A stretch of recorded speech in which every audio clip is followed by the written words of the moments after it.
Mr. Lim Belchuan.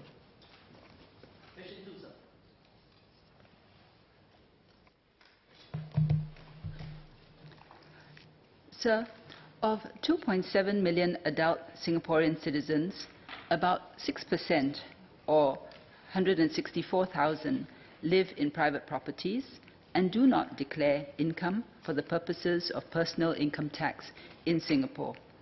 They generally come under three groups.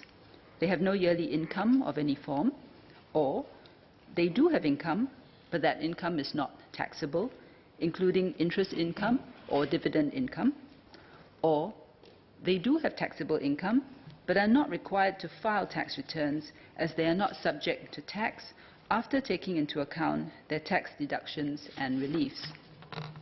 The 164,000 figure includes citizens who have access to other financial means, for example, those who have retired with private savings and those who are receiving financial support from economically active family members.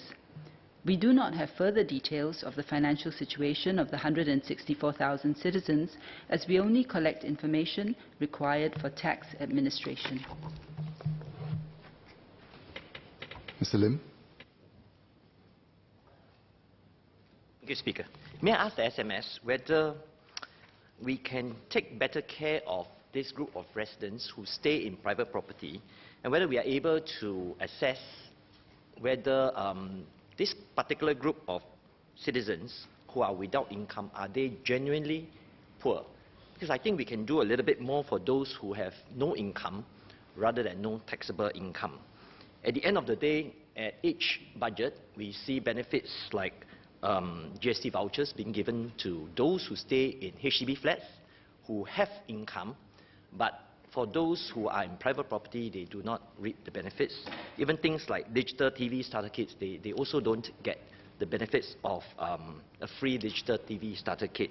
And they definitely do not qualify for SC and CC rebate.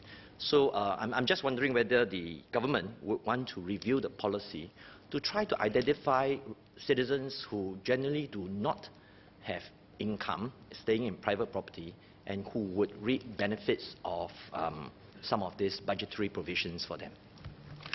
Minister.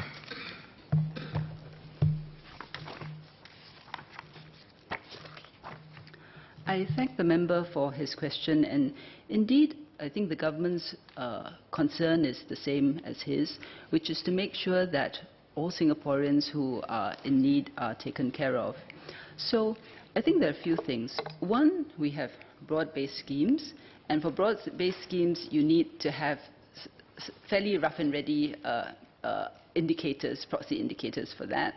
And then there may be some who don't fall within the broad-based schemes, and then we have to see how we can assist those.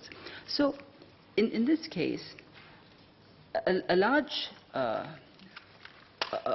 way in which we try to identify them, because we don't have the detailed granular information, I would say about 80% are covered actually through our broad-based schemes like GST voucher, MediShield Life, CHAS, Workfare, Income Supplement, Silver Support, and so on. So I think the group that Mr. Lim is talking about is those who live in private properties who have not declared their income.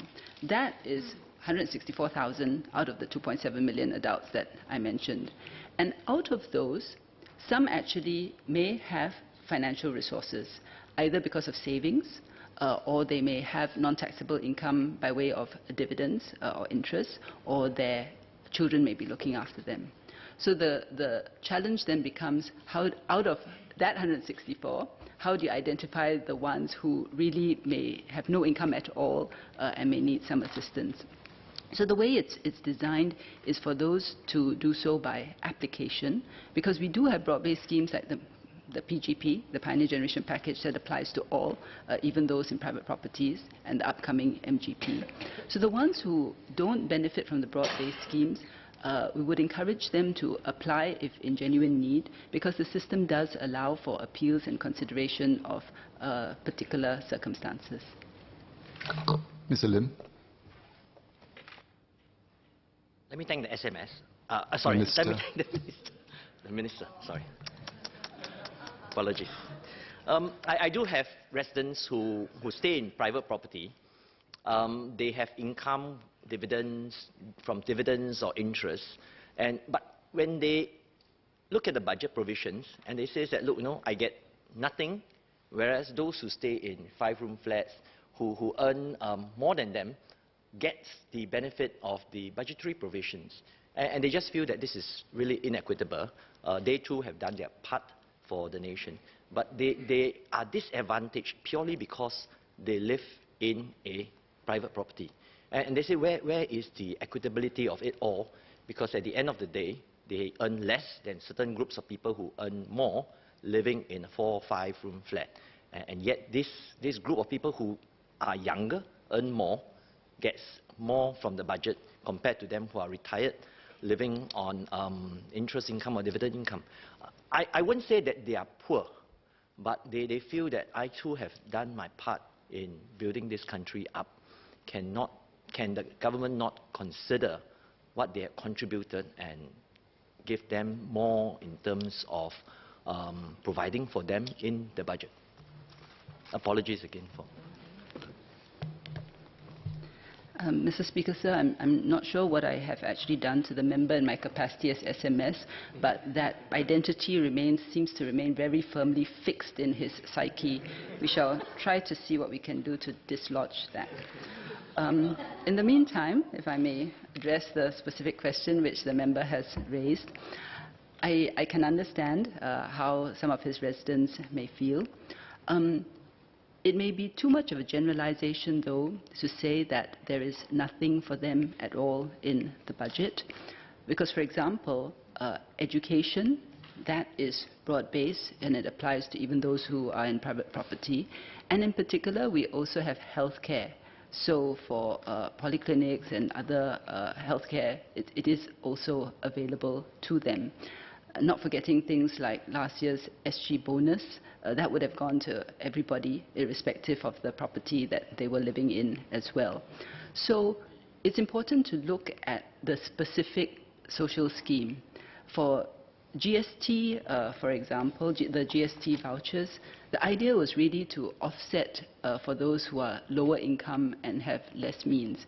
And that is the reason why it is structured such that you look at their income and you look at the type of property that they stay in, because it is also not fair to be subsidizing those who do have some means. So I'll come back to the basic point, which is that there are schemes which apply to all, and residents in private properties without income will benefit from those, but they may have specific difficulties. We will address those on a case-by-case basis, and the assurance we can give is that those genuinely in need will not be left without assistance.